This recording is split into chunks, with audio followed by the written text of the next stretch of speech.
All right, so we're back, and man, week 4 is about to begin. So I'm actually one day into week 4 now, and we are just humming along, man. We are just moving right along.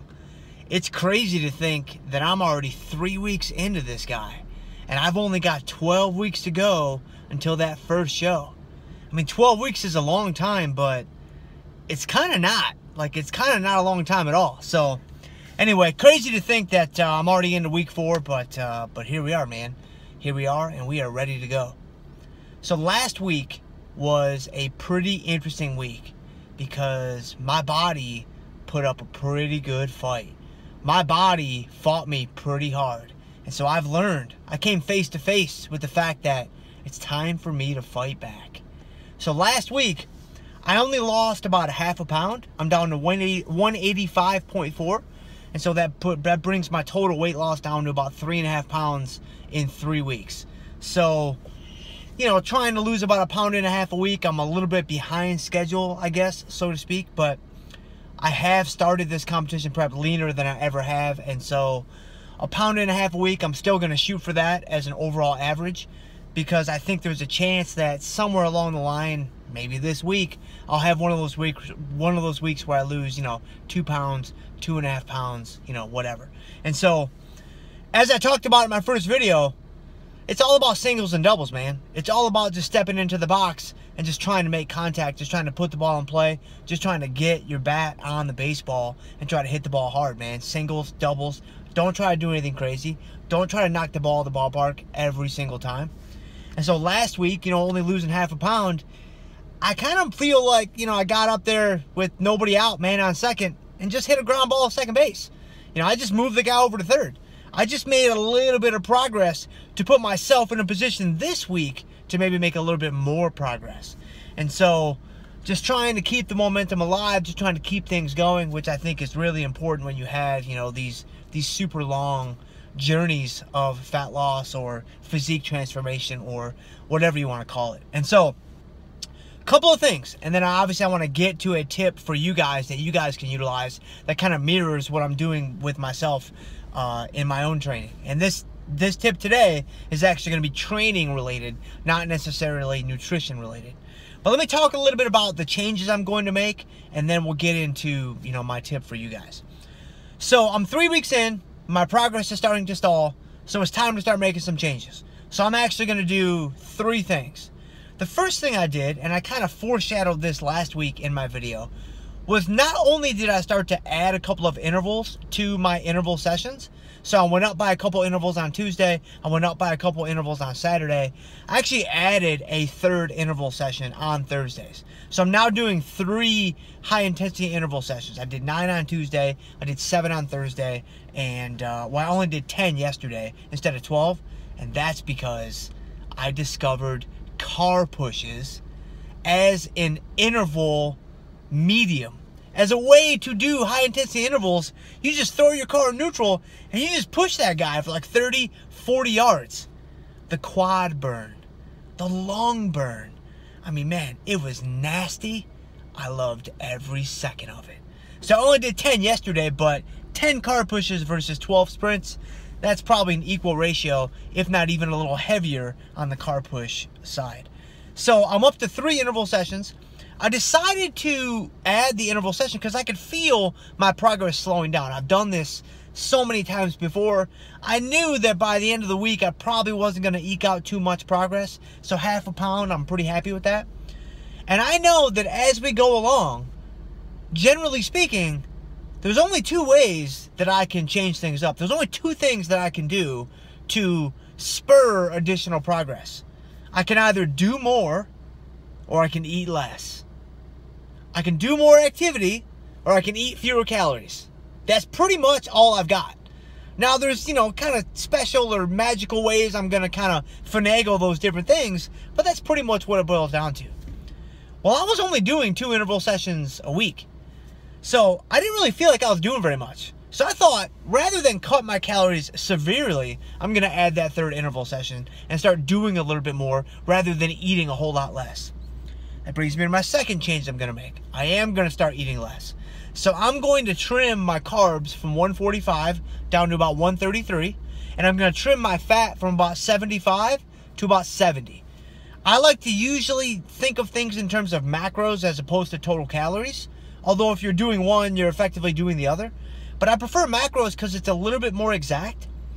What's interesting about calories is if you actually add up your macros in a given day and you compare them to your total calories versus what your total calories should calculate out to, you'll probably find kind of some error. There's going to be some margin of difference because calories on food labels, first of all, there's error in the food labels to begin with. I mean, that's just how it is. There's 10 to 20% error in the food labels themselves. But not only that, but the food companies actually, they're allowed by the FDA to approximate their calories within 5 or 10 or however many, I think it's 5 or 10 depending on the total calories in the actual item of food. And so to be a little bit off is to be expected, and it can be kind of irritating. So I thought to quell some of that irritation, I would prefer to just look at the macros. So I'm doing 133 on my carbs, 70 on my fat, protein still about the same at about 220, 225. And I've got an interesting little thing I'm going to do with my protein here in the next couple of weeks.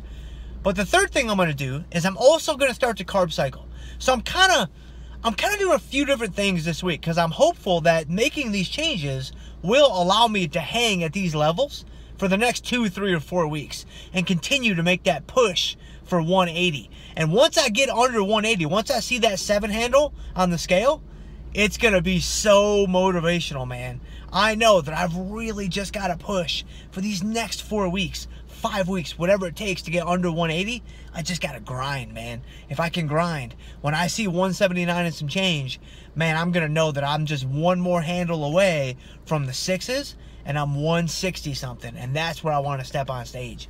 And so I just know that it's hard right now, and sometimes it's difficult to see the light at the end of the tunnel, much like it is with my son Eli right now, because he just never stops crying.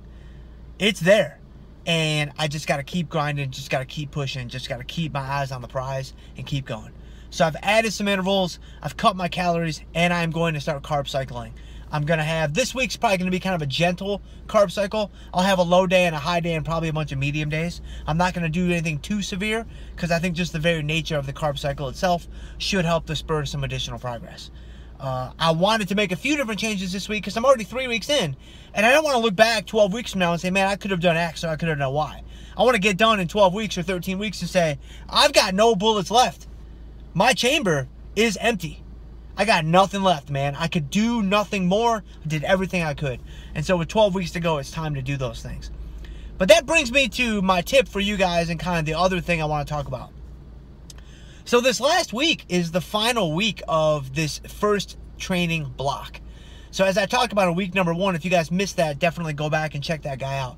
But in week number 1, or I'm sorry, in block number 1, it was a strength block. So my focus was both strength and hypertrophy, but it was more leaning towards the strength side. Well, this is the final week of that block. And the way I'm setting up my blocks, and this is very standard within the training community, like I didn't make this up, and this isn't like my own, patented proprietary way of thinking about this. This is very common amongst very serious trainees. To open up the blocks, I kind of have an intro week or a deload week as I kind of figure out the weights I should be using for the exercises and all that kind of stuff. The couple of middle weeks in the block that I just got through, are my intensity on the exercises is probably, on a scale of 1 to 10, I don't take too many of my sets to failure, and I'm probably hanging around a 7, 8, or 9 on my intensity level on each set. But starting this past week and leading into this upcoming week, I am going to end this block as I'm going to end each block by really pushing the envelope. So I am really going to push the intensity. I'm really going to push the bounds of what I can do in the gym right now. My calories are still reasonably high, so I have pretty high expectations for this week. I'm going to try to push the weight. I'm going to try to push the reps. I'm going to try to push past my own preconceived notions of how far I can go. I'm throwing everything at it, man. Sets to failure, drop sets, rest pause, all these crazy things.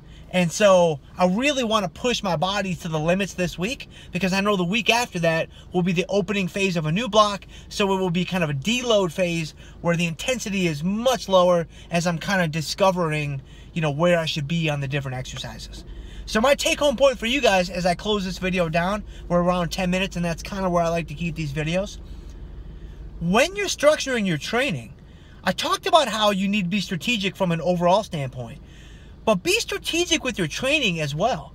A lot of people think that when you get in the gym, if you don't go balls to the wall, if you're not drawing blood with every session, with every set, with every rep, it's just not effective. And that's just not true. That's just not true at all. You can make a tremendous amount of progress by having kind of these sub-maximal efforts. Now, that being said, if you go in there and you're just loafing through and just sleepwalking through your sets, that's probably not going to do anything either. But kind of getting up to that 7 or 8 or 9, you know, relative perceived exertion level is probably a good place to live most of the time. But then, once in a while, you got to test your limits, man. You got to see what you're made of. So that's what I'm going to do this week. So I hope you guys enjoyed this video. I'm excited about this week. I think with these changes, I may get down into the 183s by the end of the week. I'm very hopeful that I will. If you guys enjoyed this video, as always, I would love your support. You can like this video. You can share this video with your friends. Please consider subscribing to my YouTube channel. As I said, I've got some big things coming on down the chutes later this summer. I got a fun little thing that I'm actually going to be getting out to you guys here in the next couple of days. So that should be fun, and I think you guys will enjoy that. And yeah, that's all I got for you guys. I got nothing else. So I'll see you guys next week.